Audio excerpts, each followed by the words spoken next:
Digital marketing എന്ന വലിയ ലോകത്തേക്ക് ചുവടുവെക്കാൻ ആഗ്രഹിക്കുന്നവർക്കായി സാഗിസ്റ്റോ ഡിജിറ്റൽ മാർക്കറ്റിംഗ് ഇൻസ്റ്റിറ്റ്യൂട്ട് അവതരിപ്പിക്കുന്ന സ്പെഷ്യൽ പോഡ്കാസ്റ്റിലേക്ക് ഏവർക്കും സ്വാഗതം. സർ, നമുക്ക് ഇപ്പോഴത്തെ ഹോട്ട് ടോപ്പിക്സ് ആയ എഐനെ കുറിച്ച് സംസാരിക്കാം. ഡിജിറ്റൽ മാർക്കറ്റിംഗ് മേഖലയിൽ എഐ റീപ്ലേസ് ചെയ്യോ അതോ അതിന് കൂട്ടുപിടിക്കുകയാണോ വേണ്ടേ, അതിനെ പേടിക്കുകയാണോ വേണ്ടേ? എന്താണ് സത്യം? സത്യം പറഞ്ഞാൽ എഐനെ പേടിക്കണോ ചോദിച്ചാൽ പേടിക്കേണ്ട ആവശ്യമൊന്നുമില്ല. എഐ നമ്മളെപ്പോലെ തന്നെ, അതായത് ഒരു മനുഷ്യൻ ക്രിയേറ്റ് ചെയ്തിട്ടുള്ള ഒരു സാധനമാണല്ലോ. ദെൻ എഐ എന്താണെന്നുള്ളതും എഐക്ക് എന്തൊക്കെ കൊടുത്തു കഴിഞ്ഞാൽ എന്തൊക്കെ ഇൻപുട്ട് കിട്ടും എന്നുള്ളത് അറിയാത്ത ഒരാളെ സംബന്ധിച്ച് അത് നല്ലൊരു ഭയം വേണ്ട ഒരു കാര്യമാണ് എഐ. നമ്മൾ ഡിജിറ്റൽ മാർക്കറ്റിംഗ് പഠിക്കുന്ന സമയത്താണെന്നുണ്ടെങ്കിലും എഐ ടൂൾസുകൾ ഒരുപാടുണ്ട്.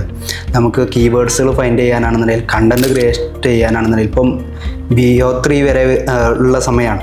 പിന്നെ അതിൻ്റെ അപ്ഗ്രേഡഡ് വേർഷൻസ് ഇപ്പോൾ നിലവിലുണ്ട്. നമുക്ക് 25,000 ഒക്കെ മന്ത്ലി സ്പെൻഡ് ചെയ്യുകയാണെന്നുണ്ടെങ്കിൽ നമുക്ക് എല്ലാ ആനുകൂല്യങ്ങളോടും അല്ലെങ്കിൽ ഒരു സിനിമാറ്റിക് വീഡിയോ വരെ നമുക്ക് ക്രിയേറ്റ് ചെയ്യാൻ പറ്റുന്ന കാലമാണ്. അപ്പോൾ നമുക്കത് എങ്ങനെ ചെയ്യണം എന്നുള്ള കൃത്യമായിട്ടുള്ള പ്രോംപ്റ്റും അതുപോലെ തന്നെ എങ്ങനെ അത് യൂട്ടിലൈസ് ചെയ്യണം എന്നുള്ളത് നമുക്ക് കൃത്യമായിട്ട് അറിയുകയാണെന്നുണ്ടെങ്കിൽ അതിന് ഒരു നിലക്കും നമ്മൾ പേടിക്കേണ്ട ആവശ്യമില്ല. അപ്പോൾ നമ്മൾ തന്നെ നമ്മുടെ ഏജൻസിയിലാണെന്നുണ്ടെങ്കിൽ, അക്കാദമിയിലാണെന്നുണ്ടെങ്കിൽ പഠിപ്പിക്കുന്നുമുണ്ട്, നമ്മളത് പ്രാവർത്തികമാക്കുന്നുണ്ട്. അതിൻ്റെ എല്ലാ ടൂൾസുകളും നമ്മൾ എന്ത് ചെയ്യുന്നുണ്ട്, യൂസ് ചെയ്യുന്നുണ്ട് എന്നുള്ളതാണ്. അപ്പോൾ വെറുതെ ഒരു കോഴ്സ് പഠിക്കണോ അതോ മാർക്കറ്റിംഗ് ലോകത്തിരുന്ന് റിയൽ ടൈം പ്രോജക്ട്സിലൂടെ എക്സ്പീരിയൻസ് നേടണോ? തീരുമാനം നിങ്ങളുടേതാണ്.